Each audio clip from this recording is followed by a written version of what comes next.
Olá, meu nome é Thales, sou professor de matemática e nesta aula a gente vai estudar os conceitos de números proporcionais, ok? Então, vamos à aula.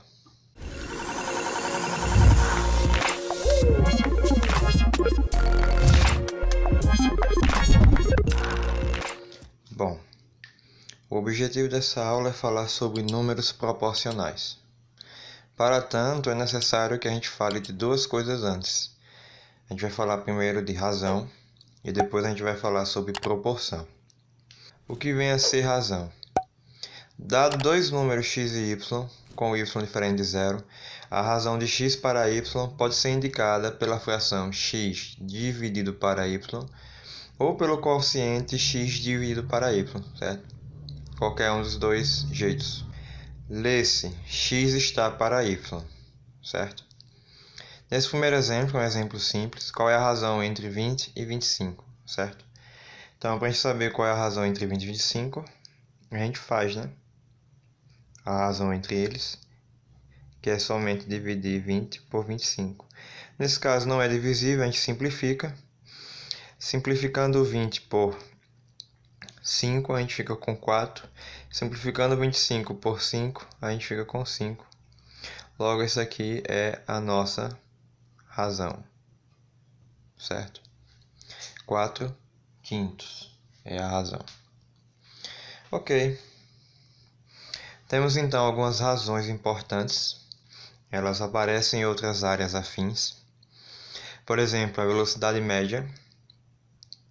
A velocidade média é dada pela divisão entre a distância e o tempo, né? Normalmente a gente estuda esse conteúdo no nono ano, primeiro ano do ensino médio, ok? Velocidade média. E é uma razão, né? Razão entre duas grandezas aí, distância e tempo. A densidade demográfica também é uma razão, onde a gente divide a população por sua área, né?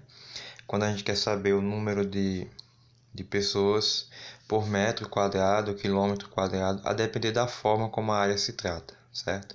E a escala, que normalmente vem em mapas, né? A escala é justamente a medida do desenho dividida pela medida real. Então, este é o conceito de razão, certo? Nada mais, nada menos que o quociente entre dois números, sendo o segundo número diferente de zero. Agora a gente vai ver o que é proporção. Proporção é a igualdade entre duas razões forma uma proporção. Então, a proporção é justamente a igualdade entre duas razões. A gente tem que duas razões têm mesmo número, né? Mesmo valor, então elas formam aí uma proporção. No caso aqui eu tenho a proporção montada, né? A está para B, assim como C está para D. A gente lê dessa forma, certo? A está para B, assim como C está para D. E B e D tem que ser diferente de zero, pois a gente sabe que não existe divisão por zero. Existe a propriedade fundamental dessas proporções, certo? Dada a proporção desse modo aqui, a gente pode fazer uma coisinha que normalmente a gente fala bastante quando está resolvendo algumas situações de equação, certo? Por exemplo, isso aqui a gente vai fazer o seguinte, ó. O A e o D são os extremos da proporção, certo? É o primeiro e o quarto valor. Então, a gente chama isso aqui de extremos. O C e o B são os meios. E, portanto, sai aí, né, a ideia que a gente costuma fazer quando tem a igualdade de duas frações, né, resolver isso como sendo meio por extremos, certo? Varrendo meio por extremos, ou seja, multiplicando C por B e A por D, eu vou ficar com essa igualdade aqui, ó, AD igual a CD. Essa igualdade é a que corresponde à propriedade fundamental, certo? Em proporção a gente vai estar usando muito isso, né? A gente conseguiu escrever a proporção, faz meio por extremos para resolver. Então essa propriedade é importantíssima e a gente vai passar a usar bastante, ok? Um exemplo para fixar melhor a ideia de proporção, certo? Os números 8, 5, 6 e 10 formam uma proporção. Bom, se a gente conservar essa ordem, a gente vai verificar se forma uma proporção fazendo a relação de suas razões, né? Por exemplo, o 8 está para 5. 8 está para 5, assim como 6 está para 10. Veremos se isso será uma proporção. Na hora que a gente fizer meio por extremos e resolver, tem que dar uma igualdade verdadeira. Então, fazendo aqui meio por extremos, 8 vezes 10 nos dá 80. E 5 vezes 6 dá 30. Não é igual isso aqui é diferente, né? Então, a gente conclui o que aqui? Logo, os números dados não formam uma proporção. Isso se a gente só analisar nessa ordem aqui, né? Normalmente os exercícios vêm com alguma palavrinha chave, né? No caso desse exercício, para preservar essa ordem que a gente fez, veria a palavrinha, né? Nessa ordem, as duas palavrinhas. No caso, os números 8, 5, 6 e 10 formam nessa ordem uma proporção. Nessa ordem, não. Talvez, se você mudar a ordem aqui dos números, possa ser que em algum momento você consiga formar aí uma proporção. Mas nessa ordem que eles estão aqui, não formam uma proporção. Bom, agora a gente vai falar sobre as propriedades das proporções. Que tem outras propriedades, mas eu destaco aqui apenas duas. São duas muito importantes, né? A primeira é, se dada a proporção, tem a proporção aqui, ó. A está para B, assim como C está para D. Quando eu tenho essa proporção, eu posso dar origem a outra razão, de modo que essa razão ela seja a soma dos numeradores, ou seja, A mais C, dividida pela soma dos denominadores, né? B mais D. Isso aqui vai dar o mesmo resultado, certo? Por exemplo, ó, fazer um exemplo aqui bem rapidinho. Uma proporção válida, 5, 2. Vou colocar aqui, deixa eu pensar no número, para que dê certo quando eu fizer meio por extremos, 10, 4. Pronto. Nessa proporção aqui ela dá certo? Fazendo aqui a soma, né? 5 mais 10, 2 mais 4, eu vou obter 15. 15 por 6. Então, veja bem que 15 por 6 aqui, ó, se eu simplificar por 3, 15 vai dar 5, 6 por 3 dá 2. Então, veja que esse resultado bateu com esse primeiro, certo? Que é a razão. E outra, esse 10 sobre 4 também é 5 por 2 quando você simplifica por 2. Então, veja que todas aqui são, né, se tratam da mesma razão. Okay? Então, por isso que é válido somar numeradores com denominadores. A outra se vale para a soma, vale para a diferença também. Então, A menos C dividido por B menos D também é uma razão válida para as propriedades de proporção. A gente poderia até aplicar a mesma regra aqui, né, para verificar, mas o espaço aqui não dá, então deixa assim mesmo, que eu sei que vocês já entenderam como funciona. De toda forma, de modo geral, você pode originar outra razão fazendo as somas dos numeradores e denominadores, ou fazendo a diferença entre os numeradores e denominadores. Isso é bastante válido, certo? Como está aqui nesse exemplo 3. Nesse exemplo 3, diz o seguinte: a soma de dois números, x e y, é 18. Sabe-se que as razões x por 2 e y por 4 formam uma proporção. Calcule x vezes y, né? xy. Então, veja bem, ele diz que x sobre 2 e y sobre 4 formam uma proporção. A gente consegue formar outra aqui porque é dada a soma entre esses dois números. Então, se eu fizer x mais y em cima, né, que seria a soma dos numeradores, obrigatoriamente eu tenho que fazer embaixo, né? Tenho que fazer 2 mais 4. E isso vai ser x mais y sobre 6. Só que x mais y, que é a soma, é dada na questão, ele diz que é 18. Então, eu posso substituir isso aqui por 18, ficando 18 por 6, certo? Então, 18 por 6 é a minha razão. Então, essa razão aqui, ó, ela é igual à primeira. A primeira também tem que dar 18 por 6. E ela é igual à segunda, certo? Eu posso dividir, simplificar aqui se você quiser, né? Simplificando por 6, eu tenho 3 por 1. Como é que eu faço para achar x e y? Vou pegar a primeira razão, igualar a essa que é conhecida, certo? A desconhecida igual a conhecida. Então, vou fazer x sobre 2 igual a 3 sobre 1. Meio por extremos, x vezes 1 dá x, 2 vezes 3, 6. Então, eu tenho aí que x é 6. Agora, eu faço com a segunda razão, por essa razão conhecida. Faço y sobre 4 igual a 3 por 1. Meio por extremos, y igual a 12. Também acha aí o y, certo? E dá certo, né? 6 mais 12 é a soma, que é 18, dada pela questão. E as razões aqui vão corresponder a esse 3 sobre 1, né? Esse 6 aqui em cima, se for substituir 6 por 2, simplifica por 2, 3 por 1 ia ficar. E o y sobre 4, substituindo por 12, né? E dividindo por 4, ficaria 3 sobre 1 também.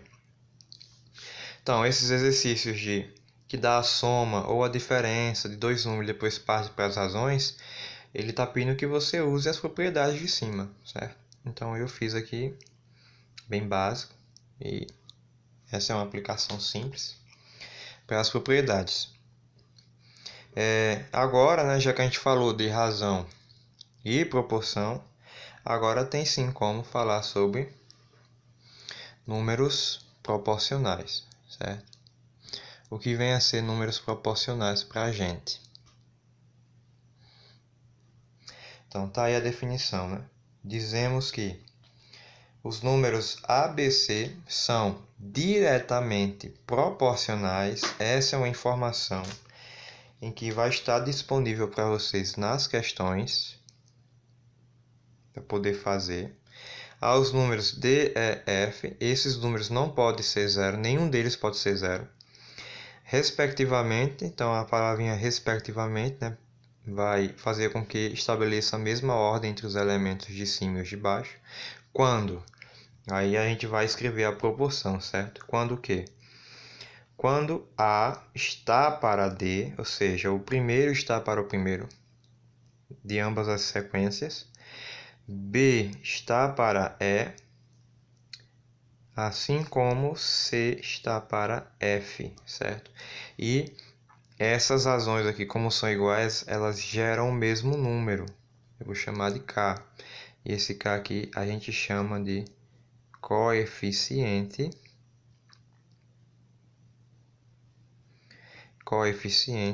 de proporcionalidade, certo? E ele é bem útil, porque nos problemas que vão envolver isso, das três razões que você tem, uma será conhecida, então vai ter como achar o valor desconhecido de ambas as outras razões, né? E uma vez que isso aqui acontece, também é válido o quê? A propriedade, né? Que a gente viu, a soma dos numeradores está para a soma dos denominadores. Então, é válido também que A mais B mais C dividido por D mais E mais F também vai dar esse número K, certo?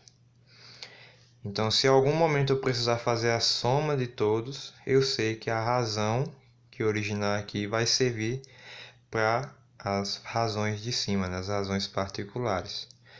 Então, isso aqui é o que diz o conceito de números diretamente proporcionais, certo?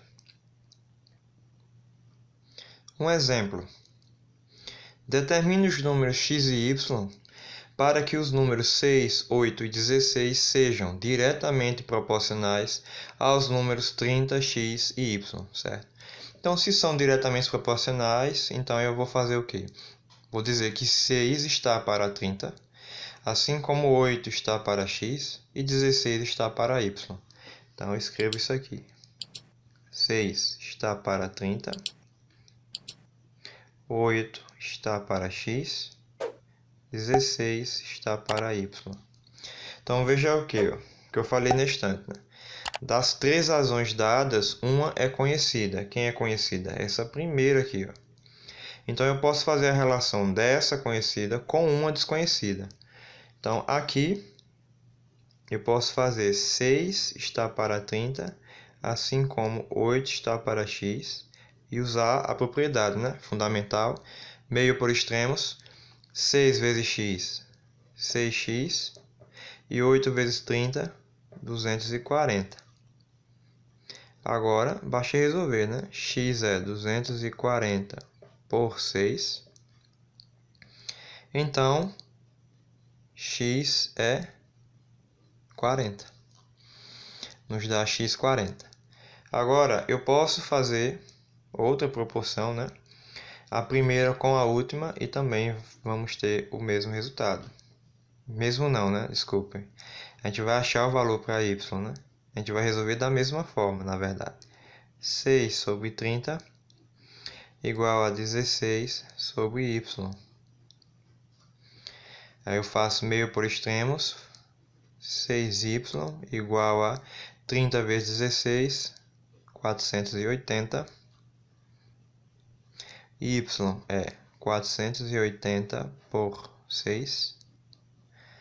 O nosso y será 80. Ok, então tá aí feito mais uma questão, né? Referente agora sobre números diretamente proporcionais. Resolve dessa forma. Das três eu tenho uma conhecida. Para os números inversamente proporcionais, é quase a mesma relação, certo? Dizemos que os números A, B, C são inversamente proporcionais aos números D, E e F. Eles têm que ser diferentes de zero, respectivamente, quando A está para o inverso de D, ou seja, 1 sobre D, assim como B está para o inverso de E, ou seja, 1 sobre E, assim como C está para o inverso de F. Ok?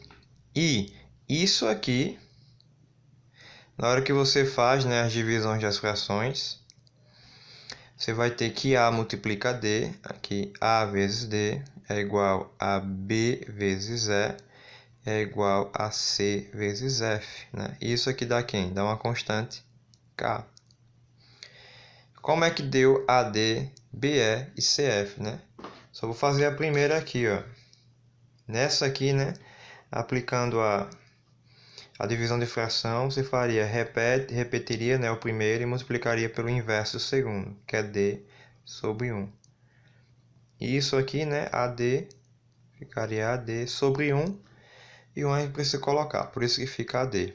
A G+, segue a mesma regra, seria B vezes E, C vezes F. Então, tem aí a proporção inversa, né? Quando os números são inversamente proporcionais. Também é válido o quê? Né? Válido a soma, né? É válido que a soma dos numeradores A, B, C está para a soma dos denominadores, que são os inversos dos números que compõem aí a segunda sequência, né? E isso aqui, quando você fizer, também vai dar essa constante K. Esse coeficiente K é o mesmo, certo? Como é que ficaria isso numa aplicação, né? Num exemplo? Então, veja bem. No exemplo, a gente tem o seguinte: sabendo que os números x, 13 e 18 são inversamente proporcionais aos números 9, y e 2, nessa ordem, determine em seu caderno quais são os números x e y. Então, veja bem, ó. A gente vai escrever a proporção inversa, né? Ou seja, x está para o inverso da primeira, né? Na segunda sequência. Está para 1 sobre 9. Assim como 3 está para o inverso na segunda, então 3 está para 1 sobre y. Assim como 18 está para o inverso de 2. Resolvendo isso aqui, né? A gente vai ficar com 9x, lembrando aqui, ó, né? Então, pulando esse passo, porque eu sei que quando está assim inverso, é só multiplicar o x pelo 9. Multiplicando o 3 pelo y. Depois o 18 pelo 2, que dá 36. A gente vai ficar com isso aqui, ó, com essa igualdade. Das 3, 1 é conhecida. Então, a gente vai fazer o quê? Ó? A primeira, 9x igual a 36. Resolvendo, x é 36 por 9. X é 4. E eu vou fazer agora a segunda com a terceira. 3y igual a 36. Y é 36 por 3. Chegamos em y igual a 12. Então, tá aí os nossos números procurados que compõem, né, esse exemplo de relação de inversidade proporcional. Então, é isso. A aula é essa, o objetivo era chegar nesses números proporcionais, né? Sabendo que eles podem ser inversamente e diretamente proporcionais, e a gente aplica o conceito e a regra, certo? Então, esta é a nossa aula de hoje. Espero de alguma forma ter ajudado e vamos nos ver nas próximas aulas, certo? Então, até mais.